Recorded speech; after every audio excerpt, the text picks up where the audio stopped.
Assalamualaikum warahmatullahi wabarakatuh. Bismillahirrahmanirrahim. Alhamdulillahi rabbil alamin. Alhamdulillahilladzi an'ama alaina bi ni'matil iman wal islam. Asyhadu an la ilaha illallah wahdahu la syarika lah. Al-Malikul Quddus Salam. Wa ashhadu anna Muhammadan abduhu wa rasuluh Sayyidul insi wal jan wa ala alihi wa ashabihi wa man tabi'ahum bi ihsanin ila yaumiz ziham. Amma ba'du. Subhanaka la ilma lana illa ma 'allamtana innaka antal alimul hakim. Rabbi shrah li sadri wa yassir li amri wahlul 'uqdatam min lisani yafqahu qawli.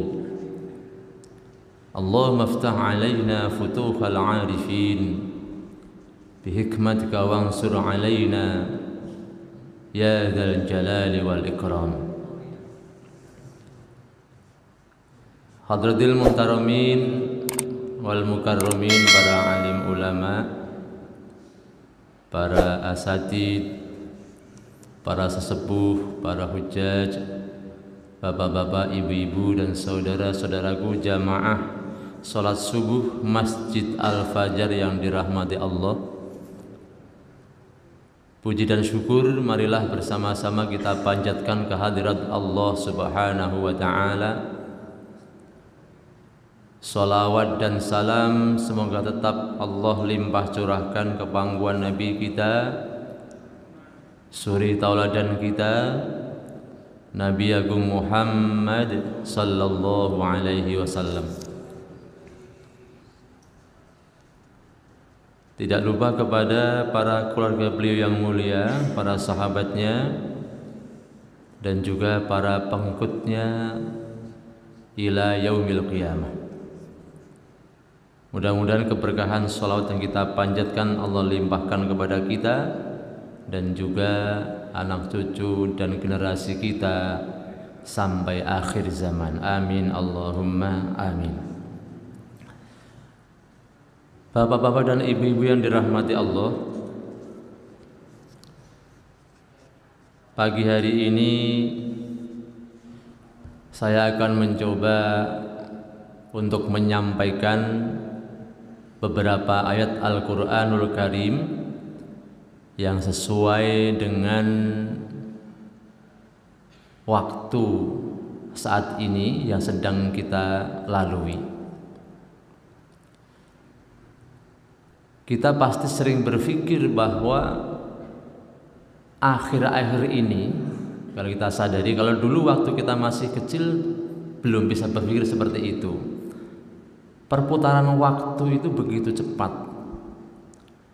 Sabtu kemarin kita masih berada di bulan Dzulhijjah di tahun 1444 Hijriah. Sabtu hari ini kita sudah diantarkan oleh waktu itu berada di tanggal, kalau bulan Hijriah itu suka lupa karena nggak kaitan dengan gajian. Jadi kalau bulan Masehi tanggal 25, 26. Kalau tanggal gajiannya tanggal muda, bentar lagi gajian. Apalagi ibu-ibu. Kalau bulan Hijriah tanggalnya suka lupa. 1 Muharram hari Rabu, tinggal ngitung Rabu, Kamis, Jumat, Sabtu. Jadi sekarang tanggal 4 Muharram 1445 Hijriah. Muharram adalah bulan pertama hitungan tahun Qamariyah atau tahun Islam. Bapak Ibu yang dirahmati Allah, saking cepatnya perputaran waktu, perasaan dulu kita masih anak-anak, sekarang sudah punya anak. Perasaan dulu kita menjadi cucu, sekarang sudah punya cucu. Sekarang tiba-tiba kita sudah dipanggil kakek, sudah dipanggil nenek. Padahal perasaan kita dulu kalau nenek atau kakek itu sudah tua sekali. Ya kalau sudah tua sekali berarti sebentar lagi mati. Oleh karena itu, dengan cepatnya perputaran waktu ini, apa yang sudah bisa kita lakukan? Allah Subhanahu wa ta'ala sangat memperhatikan kepada hambanya, terutama yang beriman, sehingga setiap gerak-geriknya Allah perhatikan, Allah bimbing dalam segala hal. Ketika langkah kita hendak terpeleset, Allah peringatkan. Ketika yang kita makan hendak salah, bercampur dengan yang haram, Allah peringatkan pula. Coba kita lihat dalam beberapa ayat dalam Al-Quran dan beberapa surah.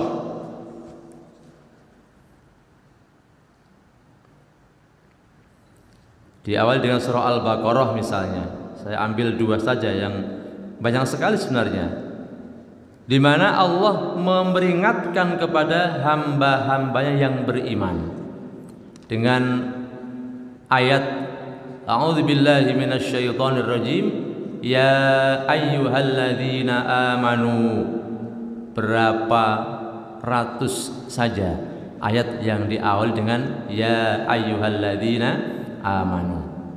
Kita ambil 2 surah Al-Baqarah. Yang pertama ayat 264 tentang yang bisa membatalkan amal sedekah. Allah mengingatkan, a'udzubillahi minasyaitonirrajim, ya ayyuhalladzina amanu la tubtilu shadaqatikum bil manni wal adza.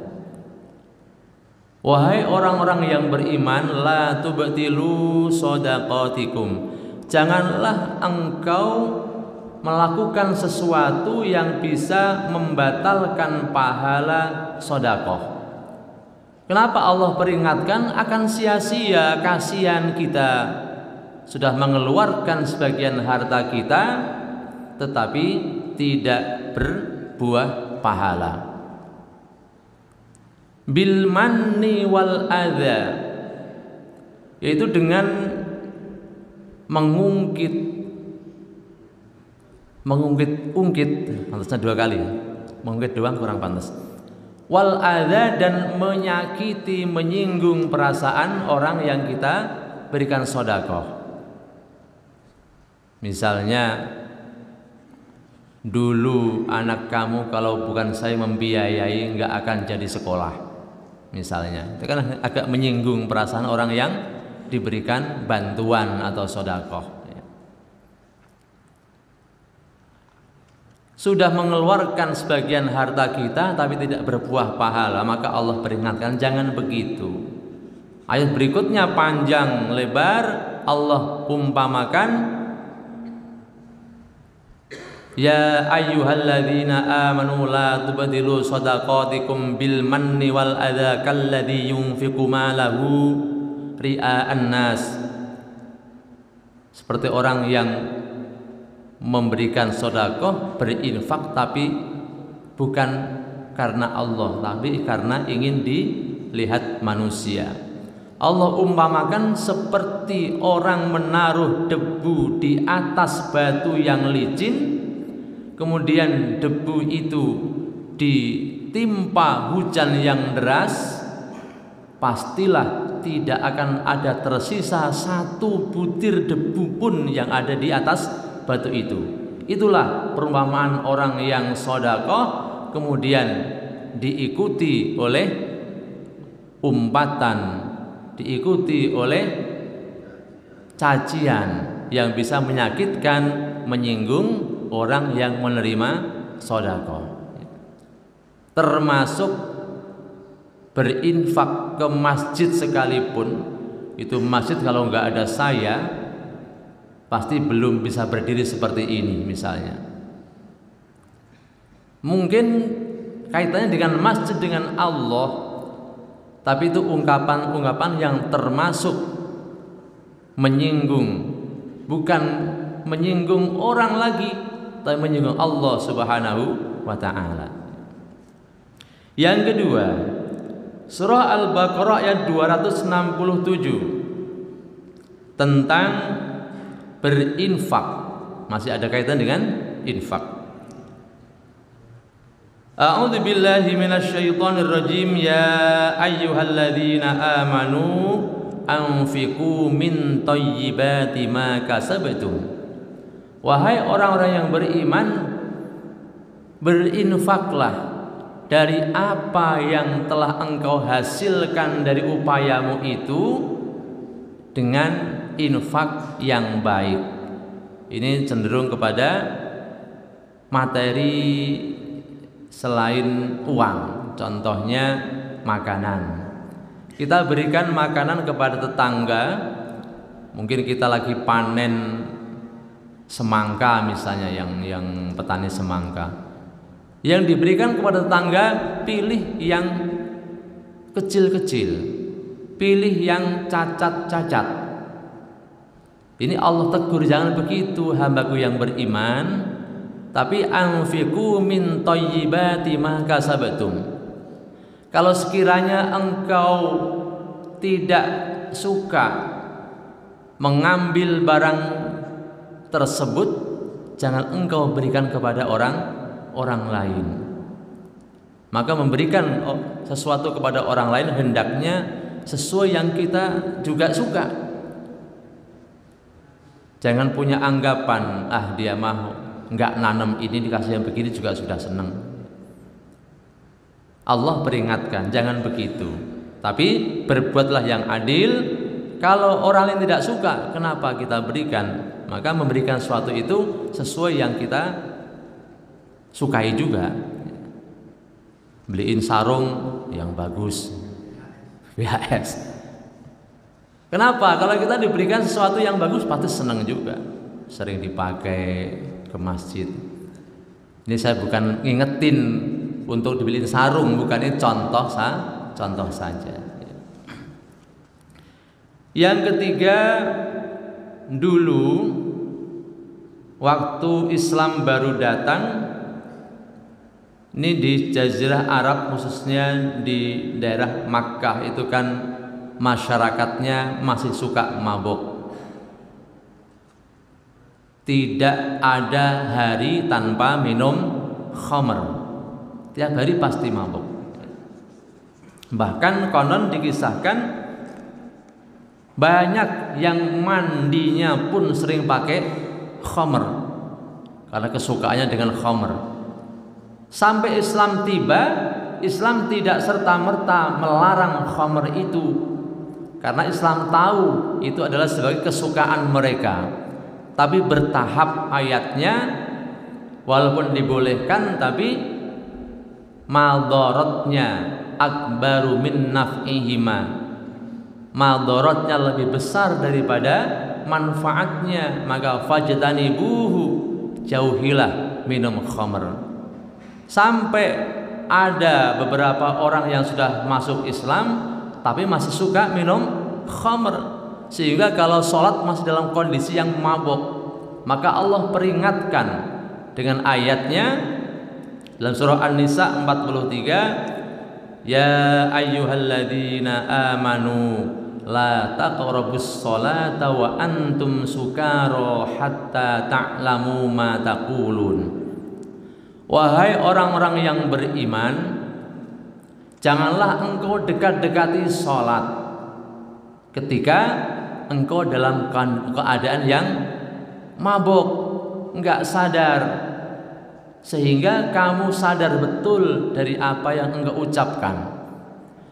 Karena begini Bapak Ibu sekalian, orang mabuk itu kan ngomongnya ngelantur karena pikirannya belum sepenuhnya sadar, sehingga khawatir ketika membaca bacaan-bacaan sholat itu justru berbalik arah dengan yang dimaksudkan. Contohnya tahiyat, baca syahadat, asyhadu alla ilaha illallah, saya bersaksi bahwa tiada Tuhan selain Allah. Tapi karena mabuk, ia baca separohnya, asyhadu alla ilaha, misalnya begitu. Namanya lagi mabuk. Artinya aku bersaksi bahwa tidak ada Tuhan. Maka dengan ucapan yang justru malah menjadikan dia tidak mengakui Allah, maka Allah memperingatkan, nanti dulu sholatmu kalau sudah hilang mabuknya. Dulu waktu khamar belum diharamkan, tapi setelah Islam kuat baru Allah menegaskan, innamal khamru wal maisiru wal ansabu wal azlamu rijsum min amalis syaitani fajtanibuh. Sesungguhnya khamr atau minuman keras, ya, berjudi, mengundi nasib dan lain sebagainya, itu perbuatan kotor dan jauhilah. Ya. Itu bentuk, makasih Pak, bentuk kasih sayang Allah yang senantiasa memperhatikan kepada hamba-hambanya. Kemudian kita yang punya sifat temperamental, suka marah, gampang marah, Allah pun peringatkan. Di antaranya dalam surah Ali Imran ayat 200, Allah berfirman, a'udzubillahi minasyaitonir rajim, ya ayyuhalladzina amanusbiru wasabiru warabitu. Wahai orang yang beriman, bersabarlah dan kuatkanlah kesabaranmu. Ya. Jadi kalau kita memahami ayat-ayat Allah, insya Allah ketika hendak melakukan hal-hal yang tidak baik, ingat bahwa Allah memperingatkan ini. Jangan mudah marah, dikit-dikit marah, dikit-dikit marah. Kemudian orang yang suka curang, memakan harta saudaranya dengan cara yang tidak halal, ini pun Allah peringatkan dalam surah Ali Imran ayat 130. Sampai dengan masalah-masalah yang sangat penting, contohnya memilih pemimpin, Al-Quran juga mewanti-wanti. Ini saya kadang-kadang agak heran, kenapa ayat ini tidak diterangkan oleh para ulama yang ahli, sehingga masyarakat Indonesia umumnya tidak mudah untuk terprovokasi, tidak mudah untuk termakan dengan isu-isu yang bertentangan dengan agama. Ini kan viralnya baru beberapa tahun yang lalu tentang ayat larangan memilih pemimpin yang bukan seorang mukmin, sampai orang yang pertama kali mengingatkan hal ini harus kehilangan pekerjaannya sebagai pegawai negeri dan harus dipenjara beberapa tahun. Padahal ini adalah hak, dan tidaknya satu. Yang terang dalam surah Al-Maidah ayat 50. Bunyi ayatnya ini supaya kita juga ingat. A'udzu billahi minasyaitonir rajim. Ya ayyuhalladzina amanu la tattakhidul yahuda wan nasara awliya. Ini penggalan awal ayatnya. Wahai orang-orang yang beriman, janganlah kalian mengambil orang-orang Yahudi dan Nasrani itu sebagai pemimpin. Ini kan bahasanya lugas, jelas. Kenapa? Kenapa Allah melarangnya? Pasti banyak tidak baiknya ke depan bagi umat Islam khususnya. Kemudian yang lainnya dalam surah Ali Imran ayat 28. Allah berfirman, la yattakhidil mu'minunal kafirina awliya. Janganlah orang-orang yang beriman itu mengambil pemimpin orang yang kafir. Mohon maaf, ini menjelang tahun politik, saya tidak ada pesanan dari manapun, tapi panggilan hati untuk sama-sama mengingatkan saudara-saudara sendiri, jangan sampai kita memberikan suara kita justru salah. Karena memang bagaimanapun kita tidak boleh tidak berpolitik. Kita tidak boleh terlalu buta politik, karena kita akan termakan oleh politik. Bayangkan ketika satu daerah yang mayoritas muslim tapi punya wakil-wakil di DPRD justru banyak yang tidak muslim, ini kan aneh. Padahal mereka lah yang menghasilkan produk-produk hukum peraturan daerah, yang ketika yang merumuskan bukan orang Islam, tentu tidak memikirkan kepentingan orang Islam. Sehingga peraturan masalah pendidikan misalnya, beberapa mata pelajaran yang penting justru dihilangkan. Ini kan bahaya. Nah, yang saya maksud sesuai dengan waktu yang kita lalui sekarang ini adalah peringatan Allah kepada kita tentang sudahkah kita memikirkan, mempersiapkan segala sesuatu untuk hari esok. Nah, biasanya di tahun baru, khususnya tahun baru Hijriyah, itu para ustadz, para kiai, para khotib, materinya adalah seputar tentang muhasabah, seputar tentang bagaimana kita mempersiapkan hari esok. Para ahli tafsir hanya dua pendapatnya yang saya tahu memaknai ayat ini. Yang dimaksud dengan hari esok adalah yang pertama hari kiamat, yang kedua adalah hari akhirat. Dan memang Al-Quran banyak bicara masalah itu, di antaranya surah Ad-Duha, wa innal akhirata wal akhiratu khairul laka minal ula. Kemudian dalam surah Al-Hasyr ayat 18, a'udzu billahi minasyaitonir rajim, ya ayyuhalladzina amanu taqullaha wal tanzur nafsum ma qaddamat lighad. Wahai orang-orang yang beriman, ittaqullah, bertakwalah kepada Allah.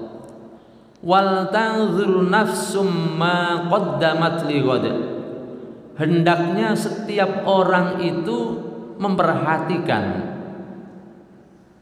tentang apa? Tentang apa yang sudah dipersiapkan untuk hari esok. Ini berlaku pula ketika di dimaknai, ditarik pada urusan-urusan kehidupan dunia, maka waktunya kita sebagai kepala rumah tangga pun untuk kebaikan masa depan keluarga kita harus sering mengadakan introspeksi diri, mengadakan muhasabah. Sebagai seorang suami misalnya sekian lama memimpin istri dan anak-anak kita, sudahkah sesuai dengan yang Allah firmankan? Sudahkah kita persiapkan mereka untuk hari depannya? Karena ini pun Allah singgung pula dalam surah An-Nisa ayat 5. Allah berfirman, a'udzubillahi minasyaitonir rajim, wal yakhshal ladzina law taraku min khalfihim dzurriyyatan dhi'afan khafu 'alaihim. Hendaknya orang-orang itu merasa takut ketika meninggalkan generasi setelahnya dalam kondisi lemah. Maka kita harus persiapkan generasi kita, anak-anak kita dengan persiapan yang matang, karena dunia yang akan mereka hadapi berbeda dengan dunia yang kita hadapi. Terus bagaimana persiapkan apanya? Yang paling utama adalah persiapkan iman dan takwanya serta akhlaknya. Karena akhlak ini hanya ada di pelajaran pondok pesantren salaf. Salaf itu adalah pondok pesantren yang kurikulumnya banyak memakai kitab-kitab kuning. Kalau salafi beda, itu faham, salah satu nama faham. Pondok-pondok salaf yang mengajarkan tentang akhlak. Kalau di pondok pesantren yang modern sudah tidak ada, hampir tidak ada. Apalagi sekolah umum tidak ada. Maka berapa banyak orang yang pandai tapi tidak berakhlak. Sebenarnya dia pandai, dia cerdas, dia baik, tapi sayang nggak ada akhlaknya. Dan ketahuilah, ingatlah bahwa sehebat apapun makhluk Allah, kalau dia punya sedikit saja sifat sombong, Allah tidak suka. Mana dalilnya? Iblis yang ada di surga itu lebih lama daripada Nabi Adam, dan tingkat ibadahnya pun sama dengan para malaikat. Tapi karena dia sombong, Allah tidak suka, Allah usir dari surga. Nah, di dunia ini kalau Allah usir dari dunia mau kemana? Maka ajarkan akhlak untuk generasi kita. Jamaah yang dirahmati Allah, kemudian dalam hal yang lain-lainnya yang bersangkutan masalah hidup di dunia ini, Nabi kita Muhammad sallallahu alaihi wasallam juga memberikan peringatan tentang 5 hal. Apa itu? Kita nikmati yang satu ini. Setelah itu baru kembali, jangan kemana-mana. Tah ini Pak De.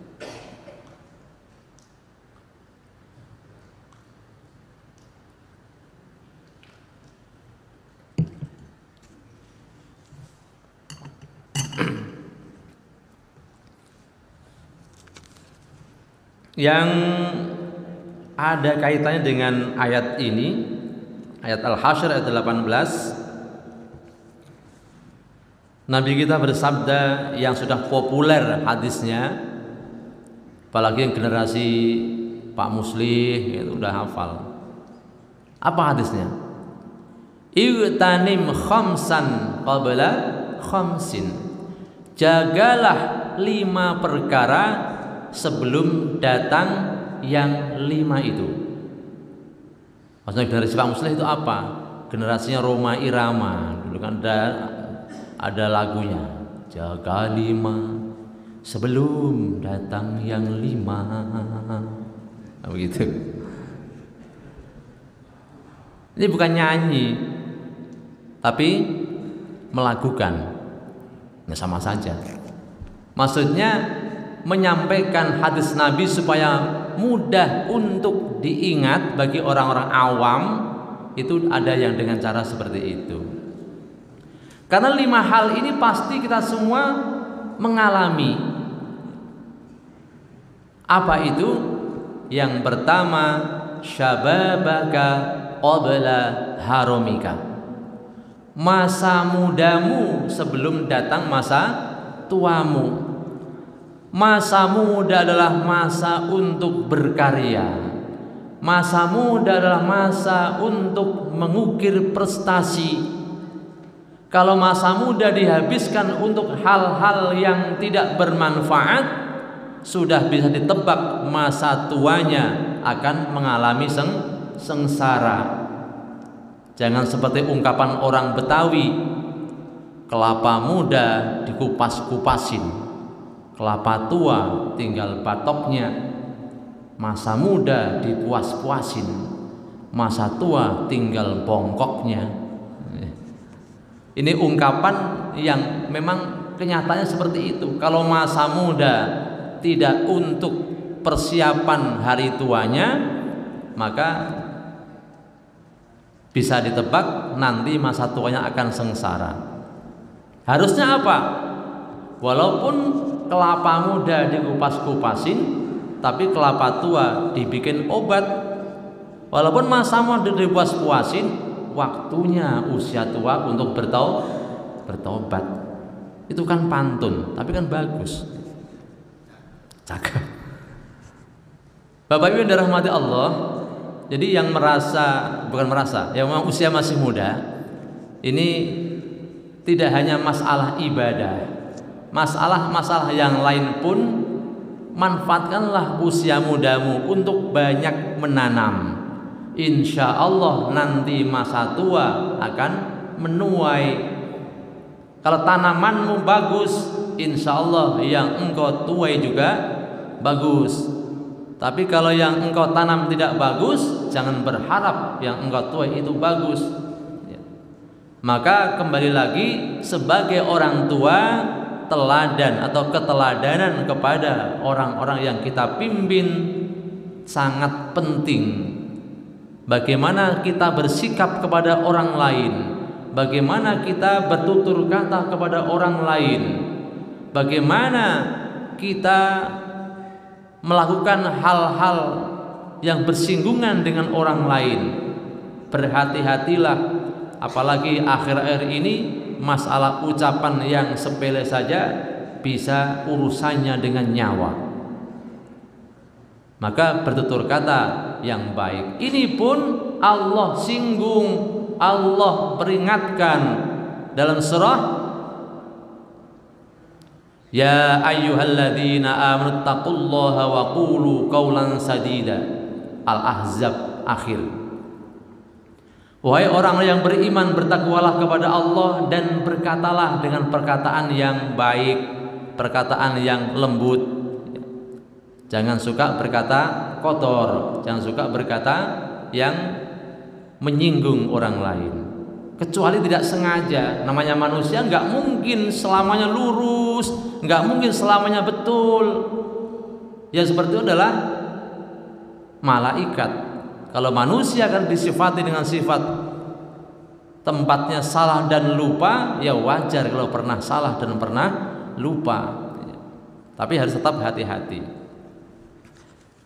Yang kedua, wa ghinaka qabla fakrika.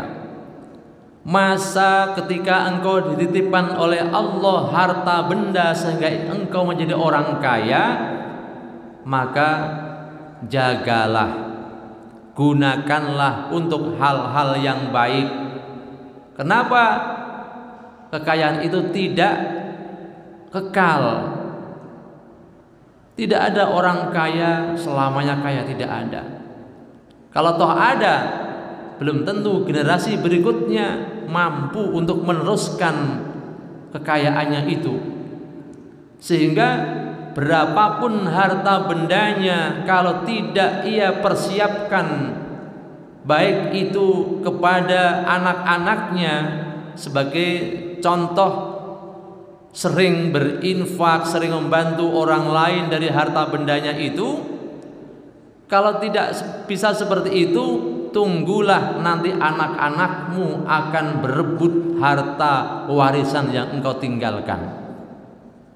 Maka kita harus pandai-pandai, jangan menunggu anak kita yang berbuat, kita contohin mereka. Apalagi ini Muharram, sesaat lagi kita akan mengadakan santunan yatim.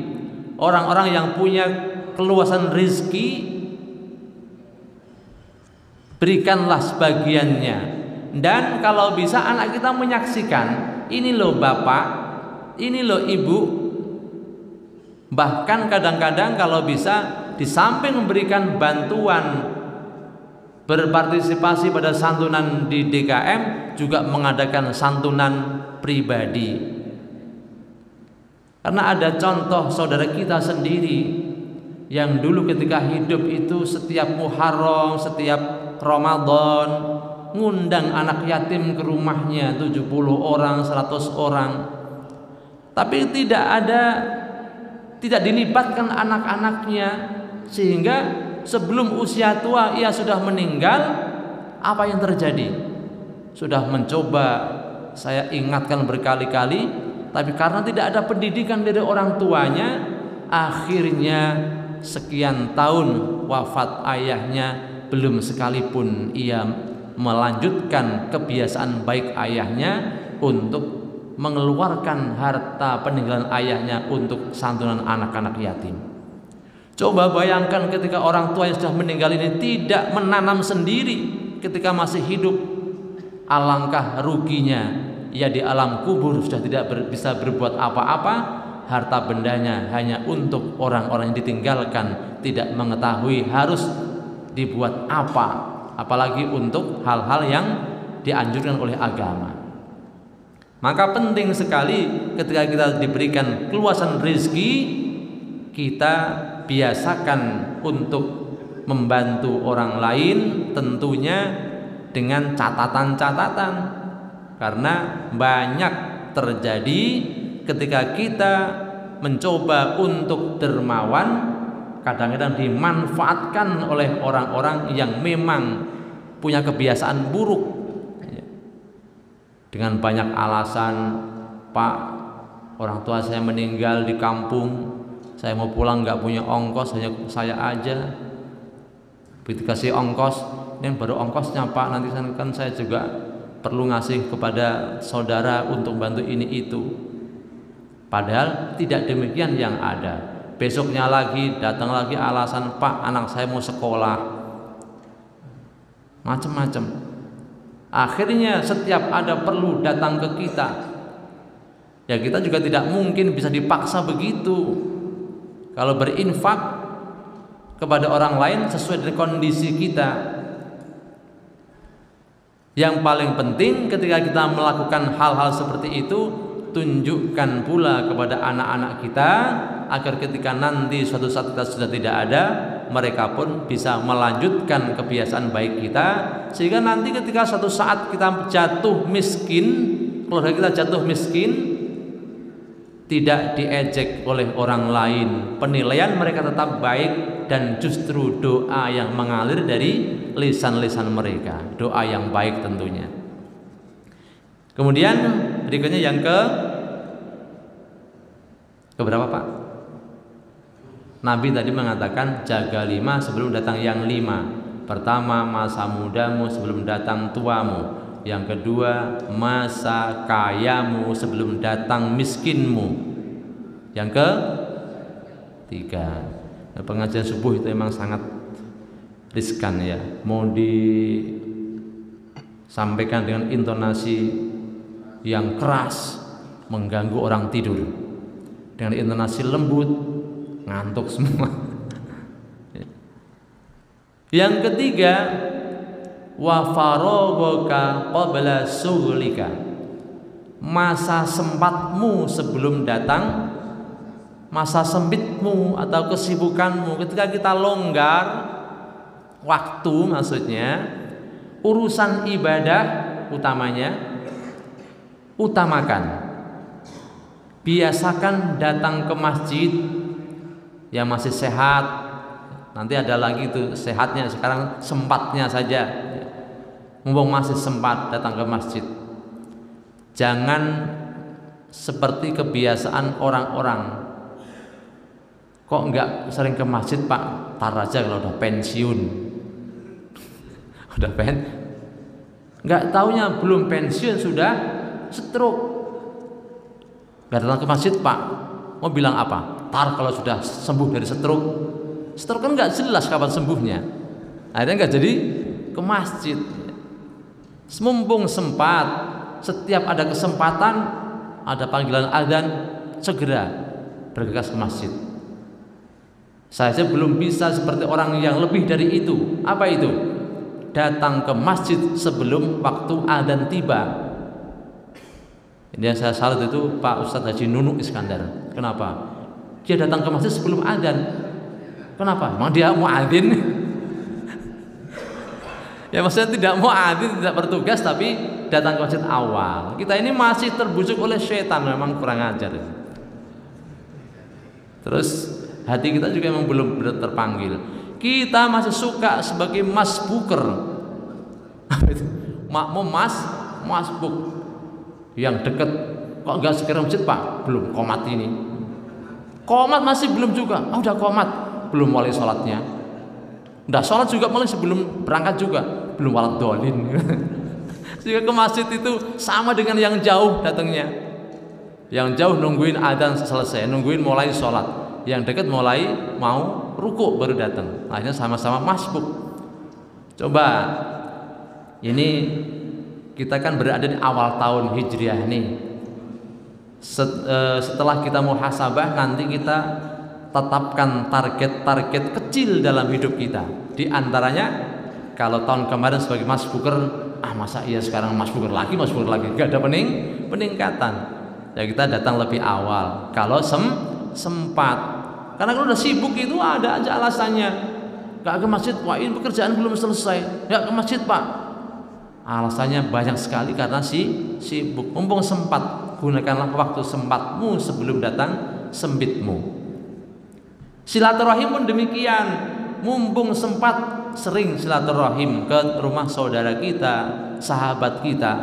Karena kalau sudah sibuk, tidak mungkin ada waktu untuk silaturahim. Yang dua-duanya banyak manfaatnya. Selanjutnya yang keempat, wasihhataka qabla saqamika. Masa sehatmu jaga sebelum datang masa sakitmu. Berapa kali saya sampaikan dalam pengajian-pengajian itu, banyak orang yang pengalaman, maksudnya pengalaman itu saya lihat sendiri, menyaksikan sendiri, mendengar sendiri dari ungkapannya. Ketika sudah sakit, doakan saya Pak Ustadz, nah kalau sudah sembuh saya akan rajin ke masjid. Kapan itu? Ketika dia kena penyakit tidak bisa jalan, asam urat lah, apalagi yang dengkul biasanya, ya asam urat ya Pak, kolesterol lah ya. Jangan sampai seperti itu. Sehat luar biasa. Dan kita ingat bahwa sesuatu hal itu ada batasnya. Kita tidak mungkin sehat terus. Suatu saat pun sakit. Sakit hanya ada dua kemungkinan. Kalau nggak sembuh ya mati. Kalau kita sakit ya kalau sembuh, kalau mati. Maka sebelum sakit, pergunakanlah masa sehat kita untuk hal-hal yang baik, terutama merespon panggilan Allah Subhanahu wa taala untuk berbuat kebaikan, untuk ibadah dan perbuatan-perbuatan yang lain.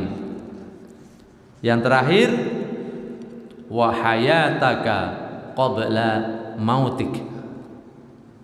Jaga ketika engkau masih hidup untuk hal-hal yang baik sebelum engkau mati. Kalau menurut Habib Ja'far itu memang mati itu bahasa yang pas. nggak usah pakai meninggal. Kata dia, orang doa iftitah nggak ada doa inna sholati wa nusuki wa mahyaya wa meninggal, nggak begitu katanya, tapi wa mati. Maka kata mati yang paling tepat untuk mengingatkan kita ketika masih hidup, paling tidak ada keinginan untuk melakukan hal yang baik. Kita ini kan diberikan kesempatan luar biasa oleh Allah, walaupun sudah pensiun masih hidup, walaupun dikit pincang masih hidup, banyak penyakit masih hidup, hipertensi, kolesterol, asam urat, diabetes, ya, masih hidup. Pergunakanlah mumpung nafas masih ada di badan kita, karena Nabi kita bersabda, innallaha la yaghfiru taubatal abdi atau innallaha yaqbalu taubatal abdi ma lam yughargir. Allah senantiasa menerima taubat hambanya sampai nyawanya berada di tenggorokan. Kalau di tenggorokan sudah menjelang mati, maka sudah ditutup pintu taubat. Kita ini makhluk yang banyak dosa. Kita muhasabah waktu kita muda seperti apa. Sekarang diberikan kesempatan untuk bisa sering ke masjid, maka upayakan amal-amal baik itu bisa menghapus keburukan-keburukan yang pernah kita lakukan yang menjadi larangan agama. Sehingga insya Allah kehidupan kita mampu mengantarkan kita nanti ketika mati dengan mati yang husnul khotimah. Amin Allahumma amin. Yang paling akhir, target kita tahun ini apa kira-kira ya? Tadi yang paling sederhana, upayakan datang ke masjid ketika sempat, ketika sehat, tidak selalu terlambat. Walaupun datang tapi terlambat, tentu akan lebih baik datang tapi tidak terlambat. Yang kedua, yang belum biasa sholat sunnah rawatib, lakukan. Jangan buru-buru. Pekerjaan itu engkau bela-belain sampai tidak sholat sunnah, meninggalkan yang banyak pahalanya, belum tentu pekerjaan itu segera selesai. Pasti ada lagi. Maka ketika sedang ibadah, ka'annaka tamutu ghadan, seperti besok pagi engkau mati. Mumpung sudah di masjid, sholat wajib, sholat sunnah lakukan. Karena bisa jadi sholat sunnah itu menjadi penolong kita nanti akhirat. Kapan? Kalau sholat wajib kita dinilai tidak bagus di hadapan Allah, akan dicari pahala sholat sunnahnya. Sholat sunnahnya bagus, bisa mengantar kita masuk surganya Allah Subhanahu wa ta'ala. Kemudian yang ketiga, coba targetkan dalam diri kita yang belum biasa baca Quran, tahun baru ini kita sempatkan waktu kita walaupun sedikit untuk baca Quran, walaupun sehari satu ayat. Ini kan keterlaluan satu ayat itu. Bismillahirrahmanirrahim. Ar-Rahman, Shadaqallahul azim. Kan enteng. Besok hari kedua, Bismillahirrahmanirrahim. Allamal Quran, Shadaqallahul azim. Walaupun sederhana Pak, tapi kalau tidak dipaksa belum tentu sehari satu ayat. Percaya deh. Apalagi bapak-bapak ini kelihatan wajahnya. Wajahnya kelihatan, kalau nggak kelihatan malah makhluk halus namanya. Makhluk gaib. Itu yang berkaitan dengan masalah yang tidak harus bermodalkan materi. Yang berupa materi kalau bisa setiap hari infak kalau bisa. Kalau belum bisa ya itu saja. Kemudian perbaiki tutur katanya, perbaiki sikapnya, sehingga kalau sudah berhati-hati, kalau sekali waktu terpeleset, insya Allah Allah maafkan. Tapi kalau jadi kebiasaan, udah jadi kebiasaan, bagaimana maafkan? Mudah-mudahan kita semua Allah berikan kekuatan, untuk meraih banyak kebaikan di tahun 1445 Hijriah. Ibadah bisa istiqomah, mudah-mudahan kelak diberikan yang terbaik dalam akhir hayat kita, yakni husnul khotimah. Amin Allahumma amin. Yang benar dari Allah Subhanahu wa taala. Mas Pur aminnya kenceng juga sudah saya akhiri, enggak kenceng